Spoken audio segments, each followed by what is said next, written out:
Hi, అందరికీ నమస్కారం. ఎలా ఉన్నారు? అందరూ బాగున్నారా? ఈరోజు అయితే ఫ్రైడే అన్నట్టే, కానీ మనకైతే చుట్టి ఉండదు. డ్రైవర్లకు 365 రోజులు అయితే డ్యూటీ ఉంటుంది. ఇప్పుడైతే నమాజ్ తర్వాత వెంటనే మస్జిద్లోకి నుంచి వెళ్ళదా అని మేడం ఫోన్ అయితే చేసింది.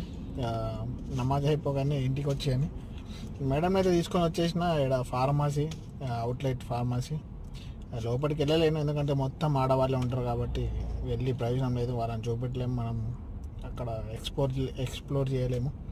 అందుకోసం బయట అయితే పార్కింగ్ అయితే కూర్చొని వెయిట్ చేస్తున్నా. గేట్ ముందరనే ఎగ్జిట్లో ఎంట్రీలో దించిన ఎగ్జిట్ ముందర అయితే నిల్చొని వెయిటింగ్ చేస్తున్నా. రాగానే వెళ్ళిపోదాం రూమ్కి.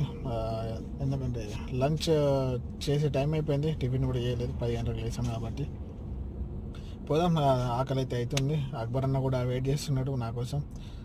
ఎవరికి రాదు ఇంత తొందరగా డ్యూటీ. ఫ్రైడే రోజు అందరూ ఆలోచించి వెళ్తారు. ఇదేం